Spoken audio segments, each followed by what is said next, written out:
Guys, welcome dito sa The Sun Tarot. Ang reading nito ay for collective for anyone who can resonate sa reading nito. This is a general and a collective reading. Your energy at this time.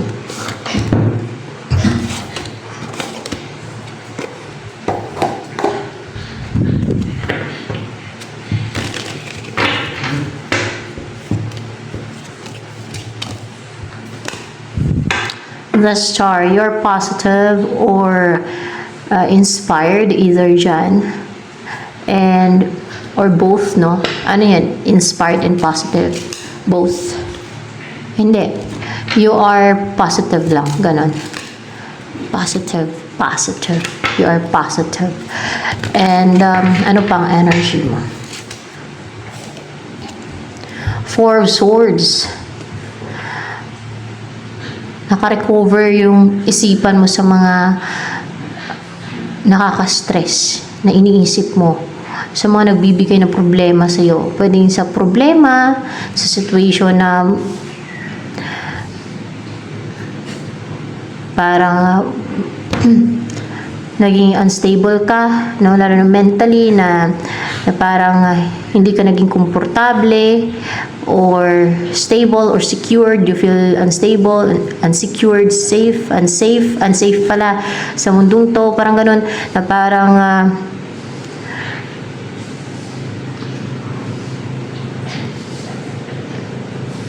para bang hindi ka makatulog, nagkaroon ng insomnia, o nakarecover ka na sa ganun. Now, your mind is stable, you feel more relaxed, more balanced, secured in your own world, in your world, in your house, in your environment, and nagiging balance ka na and more grounded, ayan, no? More stable and secured, lalo yung isipan mo, no? Na hindi na nai-stress. Ano pa, at nagiging positive ka na, ayan, no? The Star, ano pa about sa'yo? Ace of Pentacles, na-attract mo yung opportunities, money, or it's a huge offer. Yan yung na-attract mo. At yung wala nang delay. Ano tong Knight of Pentacles? Wala nang delay, no? Wala nang delay kasi parang pag wala nang delay sa mangyayari na makaalis ka, makalayo ka, at yung magkaroon ka na ng tahimik na buhay, peaceful na buhay, tahimik yung isipan mo, peaceful yung isipan mo, ganun ba? Wala nang delay sa mangyayari na yan, sa, ano yan, yung may kukuha sa'yo, wala nang delay. Oo, sa mangyayari yun. There is a yun na mangyayari, and then kukunin ka niya, dadalhin ka niya sa maybe sa lugar nila, or sa place na kung saan kayo mamumuhay ng komportable kayo, tahimik, tahimik yung isipan ninyo, payapa yung buhay ninyo. You deserve happiness and peace and a harmonious relationship and balance in your life. And there is a union na mangyayari, and then dadalhin ka ng person mo na yan doon sa malayo, kung saan mamumuhay ka na lang may katahimikan at komportable ka at well, malalaman mo na lang yan kung ano yung magiging buhay mo doon. Ano yung magiging buhay mo doon sa malayong lugar kung saan ka dadalhin ng person mo na yan na ma-unite kayo. Ano kaya yun? Di ba? May paglilipat. Para bang tago yung lugar na yan, hidden. Sikretong lugar. Ano ba yung sikretong lugar? Kasi moon, sikretong lugar. Hindi naman siya sikretong lugar. Ano lang, may privacy kayo, ganon. May privacy. Yun, may privacy kayo, komportable ka. Kasi, ano yun, walang gaanong kapitbahay. Siguro malayo yung mga kapitbahay. Hindi naman sa walang ganong kapitbahay. Basta may privacy kayo. Ganun. Siguro ano ba yan? Layo-layo yung mga kapitbahay. Ganun. Layo-layo yung mga kapitbahay. So talaga may privacy kayo. Kasi pag dikit-dikit, ay halos wala kayong privacy niyan.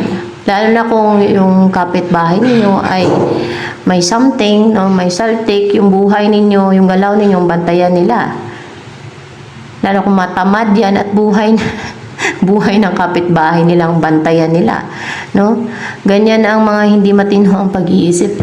Babantayan nila yung galaw ng iba ng kapitbahay nila, yun na yung binantayan nila, yun na yung ginawa nila umaga hapon. Yan na yung pinaghirapan nila. Ang bantayan yung galaw ng iba, tapos maghahanap ng pwede nilang i-chismis sa iba, pagkukwentuhan nila ng mga flaws ng iba.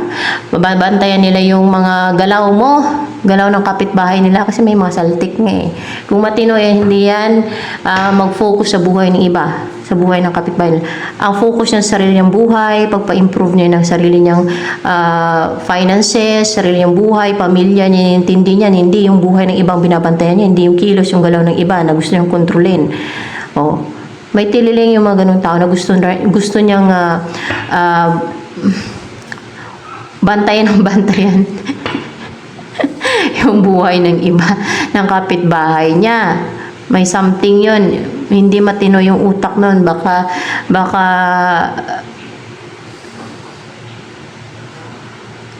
nag-drugs o puro bisyo. Kaya ano na yung utak niya na naluto sa pwedeng alak, droga, o sa inggit.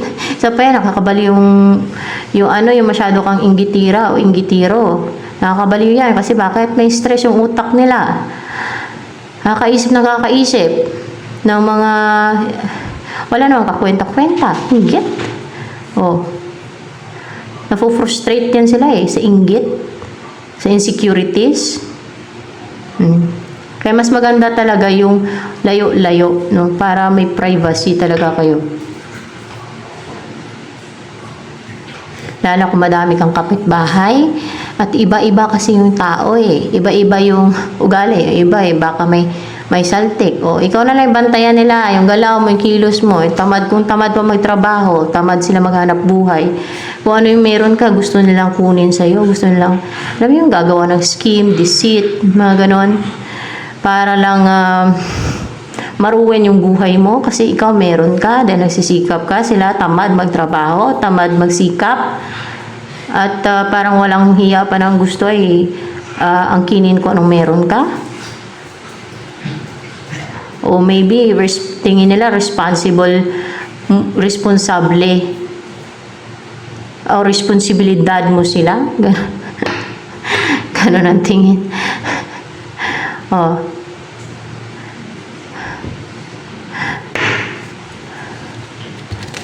na kailangan pag mangutang sila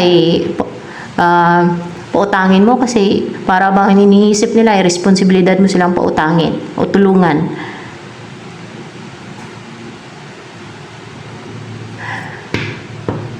Kasi baluktot yung kanilang pag-iisip.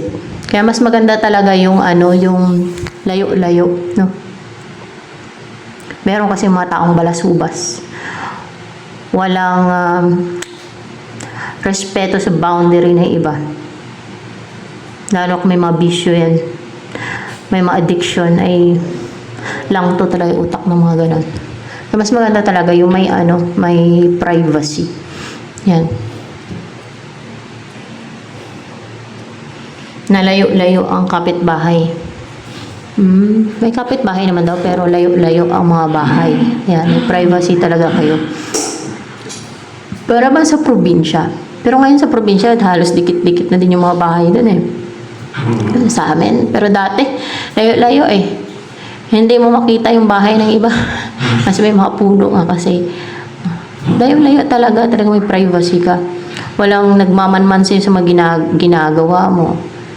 Okay lang yan kung walang mga may saltik na lahat na lang ng galaw mo, lahat ng ginagawa mo, binabantayan nila, naobserbahan. Kung may mga saltik, yan ang gagawin nila. Bantayan nila ng bantayan yung ginagawa mo, yung bawat galaw mo, tapos i-chismis nila. Kasi nga, may matililing nga Kasi yun pala nainggit sa'yo. na insecure. Tapos pag nakita na ng confident ka, gagawa sila ng scheme, witchcraft. Kaya batuhin ka nila ng palipad hangin. Para mawalan ka ng confidence. O kung ano pa.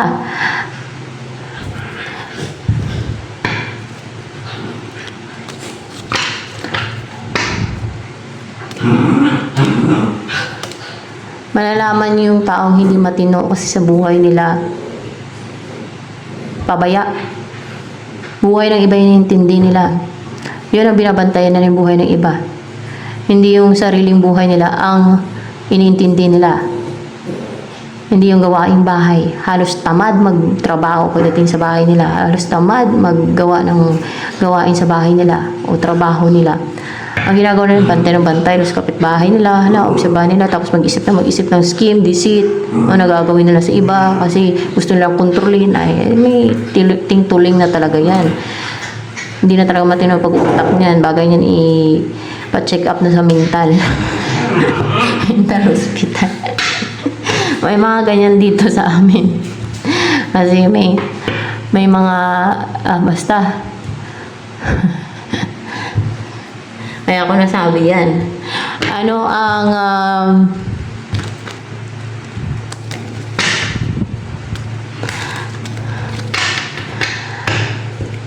in-embody mo energy.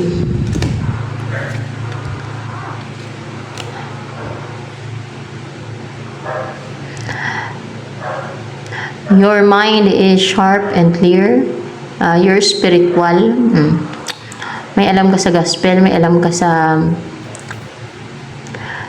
Bible, or about spirituality. Ayan. Para bang pwede na ding masabing prophet siguro. Prophet ka ba?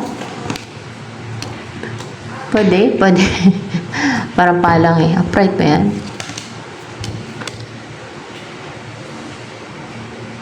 Etong counselor na to, upright ba yan? Upright. Oh, pwede maging prophet ka. Pwede maging prophet ka. Kasi palang naman to kanina. Pero oo daw, clarify ko. Yung isa kasi nabangga yun.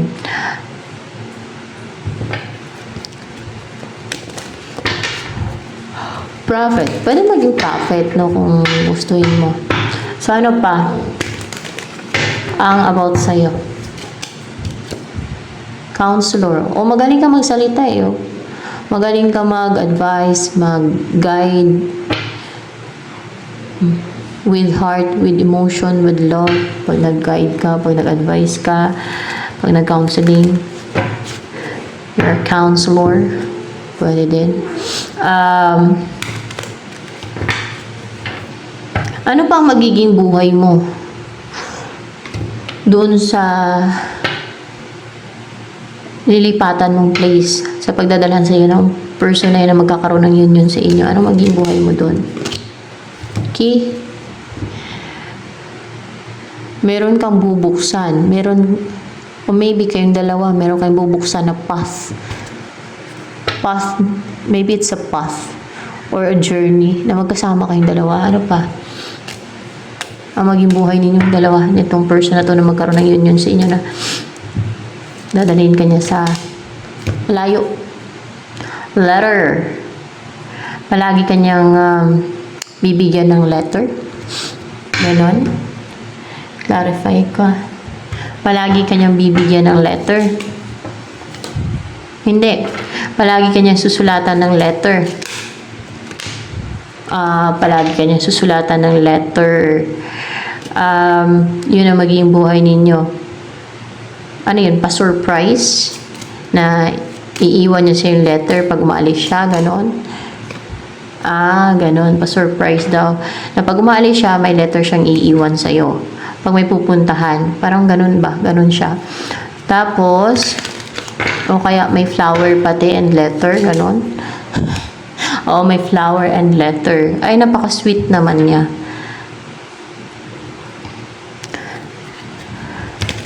Ano pa ang maging buhay mo sa lugar na yan, nalilipatan mo, na pagdadalan sa ng person mo, na maging buhay mo dun? Maging masaya ka. Kayong dalawa, masaya kayo, maging tunay na masaya. komportable kayo. Strong yung bonding nyo. Ito 15 equals 6 sa numerology. So, harmonious and there's balance. Basta masaya yung buhay mo dun. Palagi kang nakangiti, masaya ka. Happy. And ito, garden. Masiyahin kayong dalawa. Pag magkasama kayong dalawa, basta masiyahin yung maging buhay mo dun. Kayong dalawa. Maging ganito yung buhay mo, magkakaanak kayo. Tsaka, parang daming flowers sa paligid. Tsaka may mga cherry blossoms. Yan, parang katulad sa picture na to. Masaya kayo as a family. Wow. At ang best siya, may privacy kayo. Walang nagmamasid sa mga ginagawa ninyo. Tapos walang ichismis kayo kung ano yung ginagawa nyo. Kasi you know what, yung chismosa.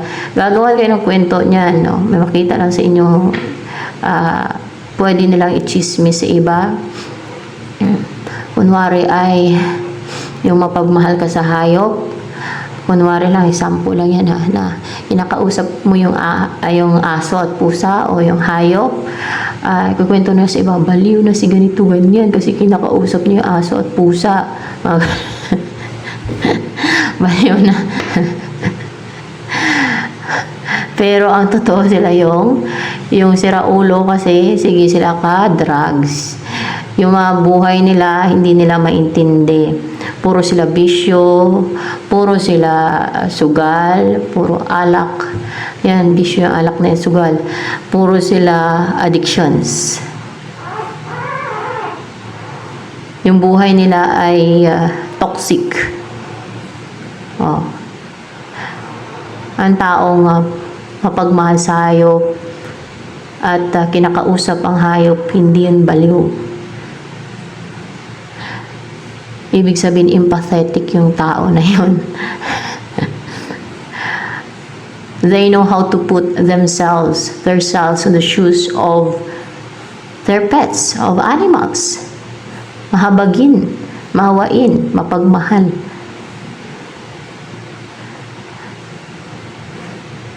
They show care, love, affection. Kahit hayop yun sila, nakakaintindi yun sila pag kinakausap. Sino ang pet lover dyan? Try nyong kausapin. Kung kayo kinakausap nyo yung mga hayop nyo, di ba, nakakaintindi? Kung hindi nyo kinakausap, ay hindi nyo alam na nakakaintindihan sila pag kinakausap. Hindi man sila makasagot ng salita natin, sasagot yun sila ng paungol. Like, katulad ng aso, yung pusa naman ay meow, meow, sagot. Pero nakaintindihan sila. Kahit nga lang yung baby, saway mo, makaintindi. Basta nakakaintindihan sila. Sabihan mo nga lang na, aalis yan. Pag nasanay na sinabihan mo alis, maintindihan niya na yan, yung word na aalis yan siya. Pag sinabi mo bababa yan siya kasi nakaintindihan. Kasi yung aso, pusa, yung mga hayop, may talino din yan na binigay ang Diyos sa kanila. Ayan. O kaya kung ano pa, na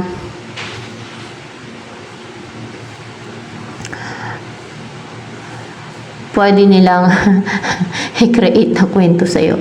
Pagkukwentuhan ka nila ng mga kapwa nila toxic din.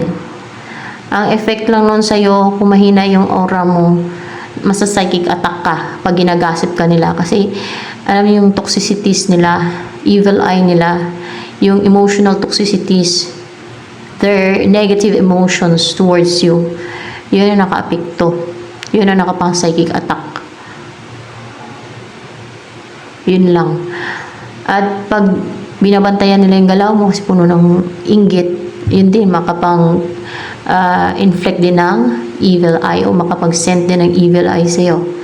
May mga effect yan yung mga ganyan, psychic attack, evil eye.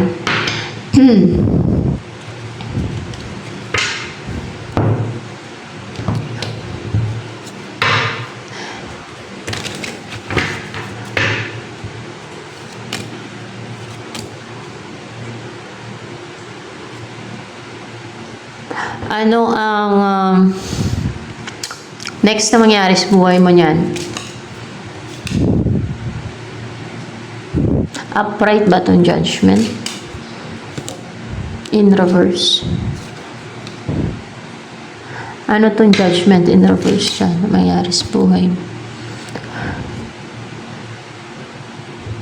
May mag-end. May mag-close na cycle.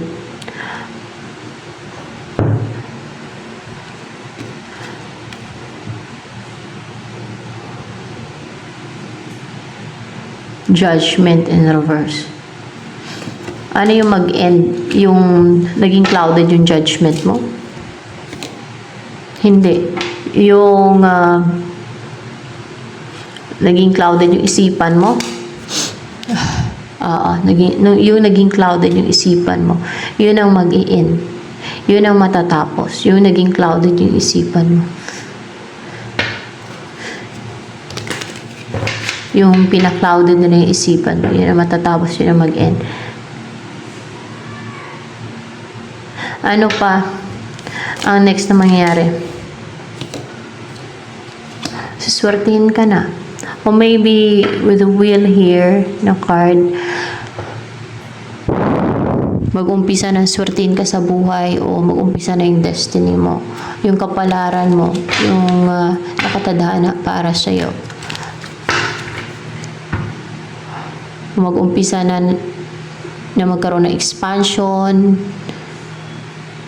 sa finances mo, sa career, business, or sa lahat ng areas ng buhay mo.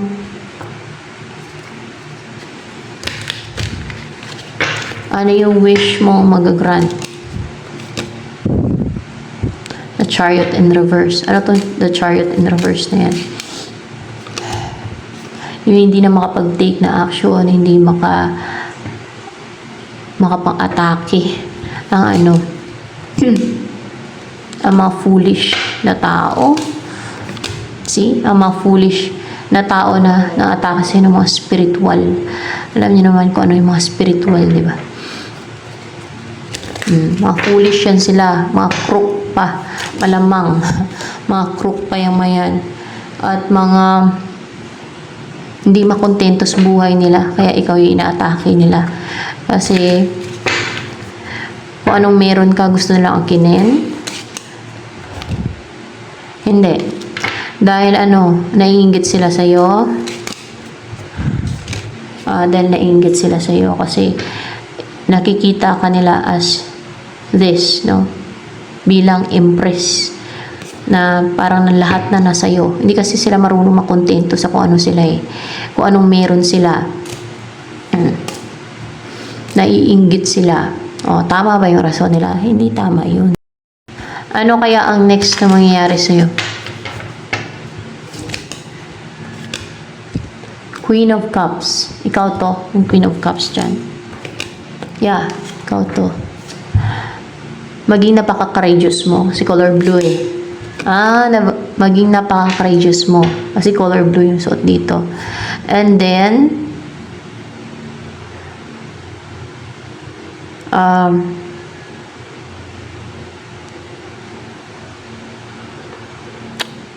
maging napaka-soft ng energy mo. Soft. Yes, soft. Feminine. Loving, caring, affectionate. Towards your person. Towards your person. Ito yung person mo. Ito na yung magkakaroon ng union sa inyong dalawa. Hindi ka na maging cold. Hindi ka na maging defensive. Kung naging cold ka man o naging defensive ka, hindi ka na maging cold. Hindi ka na maging defensive. Pagdating sa person mo.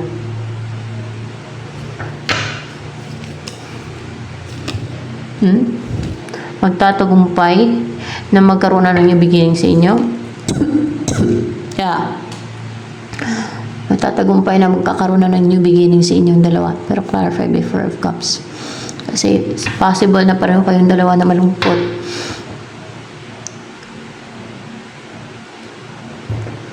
Without yung isa't isa. So yan guys. Ano pa ang next na mangyayari sa inyo na person mo na to na magkaroon ng union sa inyong dalawa? maging interesado to na mag-take ng action. To the extreme, parang na makipag-usap sa'yo, na magkaroon ng, nasa ganun magkaroon ng new beginning sa inyo, rebirth, collaboration. Ano pa? Mapangasawa ka. Mag-take na action sa'yo para mapangasawa ka, para hindi na matenga yung connection ninyo na parang nag-antayan lang, no? And then may matigil na tuloy-tuloy na ginagawa, no?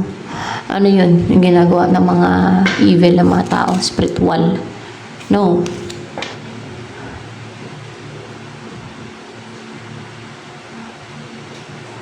Magkakaroon ng stability sa inyong dalawa ng person mo na yan. Kasi number 4, you will feel secured. And then may matigil na pag-e-effort. Pag-e-effort ng person mo sa third party. Hindi. Hindi ganun. Pag-effort niya sa'yo.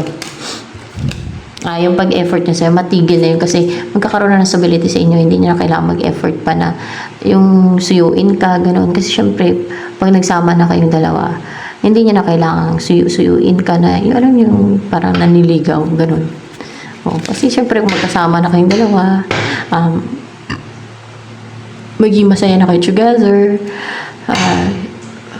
peaceful yung buhay ninyo, stable, secured kayo, and